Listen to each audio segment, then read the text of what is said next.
AFF 2024 digembarkan dengan isu atau rumor soal pengaturan skor. Meski belum dibuktikan, namun dari salah satu federasi sepak bola di ASEAN, yakni Kamboja, Presiden Federasi telah mengatakan bahwa akan melakukan investigasi. Hal itu sendiri merupakan tindak lanjut dari hasil mengecewakan Kamboja di laga kontra Singapura, di mana di laga tersebut, 2 kesalahan dari sang penjaga gawang dinilai tak normal. 2 blunder aneh yang dinilai sebagai penyebab utama kekalahan timnas Kamboja atas Singapura. Meski begitu, menariknya blunder di AFF 2024 bukan cuma dilakukan kiper Kamboja. Kiper Malaysia hingga yang terbaru kiper Myanmar juga melakukan blunder aneh. Di sisi lain, laga Filipina kontra Vietnam menyisakan luka yang serius saat para pemain Vietnam nampak babak belur usai bermain di lapangan sintetis. So, hal-hal menarik apakah yang ada di AFF kali ini? Kita akan ulas cerita di balik bahaya AFF sebenarnya. Jadi mari kita nikmati video ini dan siapkan cemilan serta kopimu. Karena mencintai seseorang yang hatinya tertambat pada orang lain adalah luka yang tak terlihat, namun terasa begitu dalam.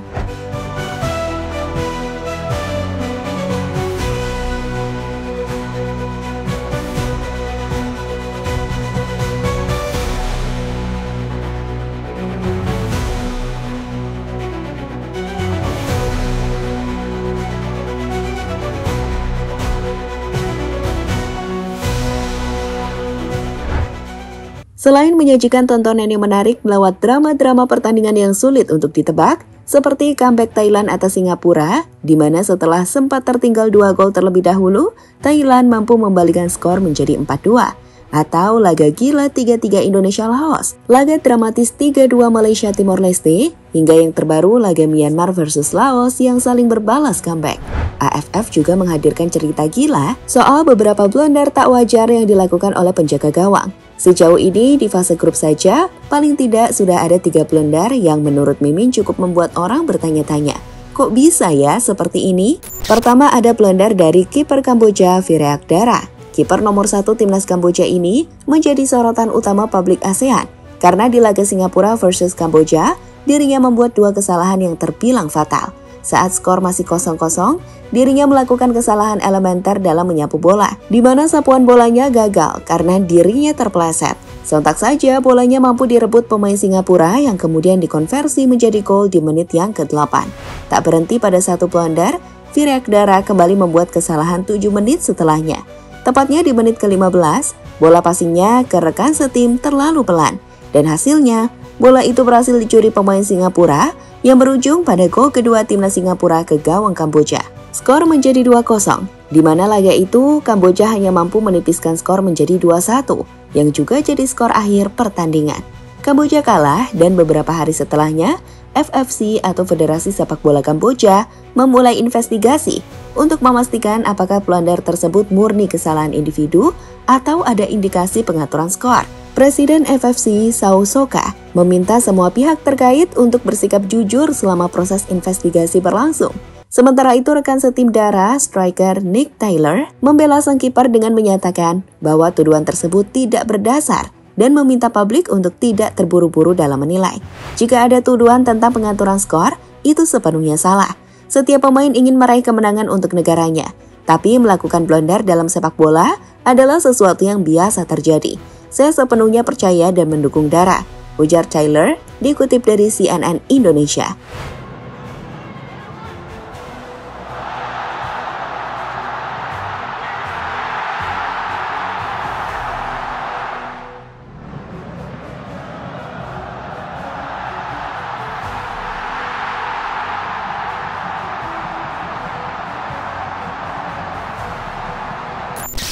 Kedua terjadi di laga Thailand versus Malaysia.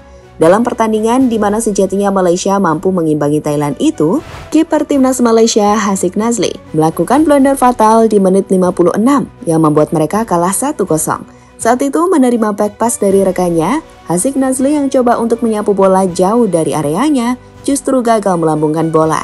Akibatnya bola sapuannya mengenai pemain Thailand yang melakukan pressing, di mana selanjutnya ketenangan pemain Thailand mampu mengonversi peluang itu berubah menjadi gol. Usai blunder tersebut, sang kiper mendapatkan banyak serangan dari netizen Malaysia, di mana itu membuat sang istri ikut bersuara melalui media sosial, di mana ia berharap serangan tak sampai ke arah keluarga hingga doa-doa yang buruk. kami bisa terima hinaan yang kalian lontarkan. Namun hinaan mendoakan suami saya lumpuh dan melibatkan anak-anak kami itu keterlaluan. Saya berdoa agar doa-doa itu tidak menjadi bumerang bagi kalian dan keluarga. Kami selalu ada untuk Hasik, tulis Eira di akun Instagram pribadinya. Selain kiper Kamboja dan juga kiper Malaysia, yang ketiga terjadi malam tadi. Kiper timnas Myanmar melakukan kesalahan yang cenderung konyol. Menghadapi sebuah serangan balik, Sin Nyi Aung, kiper Myanmar, sejatinya sudah coba melakukan hal yang bagus untuk menutup ruang tembak striker Laos. Sayang, kerumunan di area itu membuat bola justru menjadi liar. Dan saat sepertinya bola bisa ditangkap oleh kiper, bola justru terlepas yang mengarah ke kaki pemain Laos. Sontak saja momen itu jadi momen gol yang sedikit konyol. Untungnya di pertandingan itu sendiri, Myanmar gak jadi kalah. Setelah sempat unggul 1-0, disamakan menjadi 1-1 dan kalah 1-2. Di menit-menit akhir, Myanmar mampu mencetak 2 gol yang menjadikan kemenangan dramatis 3-2 di laga itu. Kalau kata postingan si Asia, absolut sinema.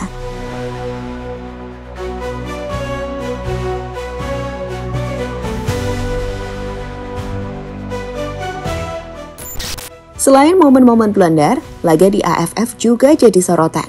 Karena tak semua stadion memiliki standar yang sama. Ada yang rumputnya bagus seperti rumput di Stadion Singapura, atau stadion yang rumputnya keras seperti di Myanmar. Namun yang paling kurang Mimin pikir terjadi di Filipina. Di stadion yang menggunakan rumput sintetis itu, banyak pemain rawan mengalami cedera. Dan itu ditunjukkan oleh timnas Vietnam saat menunjukkan seperti apa kondisi para pemain usai main di laga kontra Filipina semalam. Dalam laga yang berakhir dengan skor 1-1 itu, nampak para pemain Vietnam mengalami luka yang membuat kaki pemain berdarah. Gambaran yang familiar ketika pemain kami bermain di rumput sintetis, tulis media Vietnam The Tao sembari menunjukkan kondisi kaki pemain Vietnam. Mặt cỏ nhân tạo ngày hôm nay đã gây những khó khăn như thế nào cho Doãn Ngọc Tân và đồng đội? Mặt cỏ nhân tạo ngày hôm nay, mặt cỏ trên sân.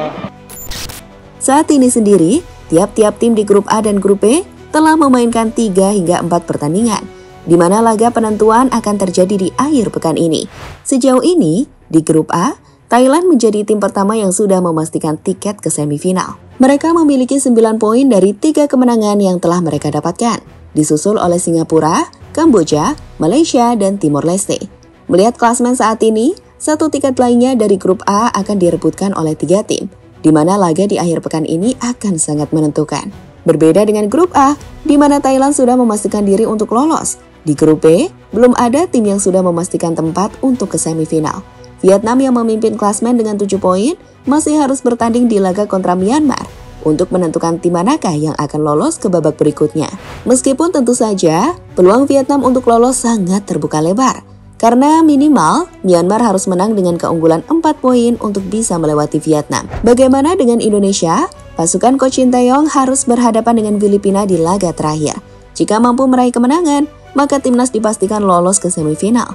Dan itulah yang jadi target utama timnas saat ini. Kalau kata Pak Erik, lawan Filipina kita harus menang. Meskipun ini tak akan mudah, walau kita bermain di Manahan Solo.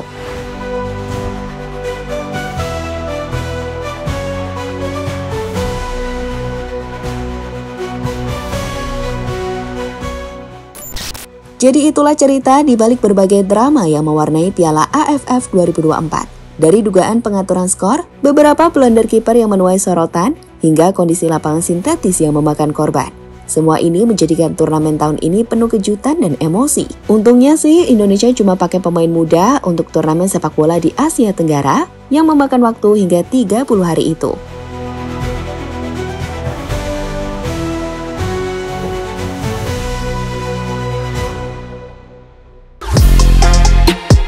Halo, izin iklan sebentar ya guys. Jadikan ruangmu bernuansa timnas. Temukan beragam poster dinding, sepak bola dan timnas dengan desain menawan, kualitas premium dan harga yang tidak akan menguras kantong. Segera klik link Shopee di deskripsi video ini dan dukung timnas dengan sepenuh hati. Mulai dari dinding rumahmu.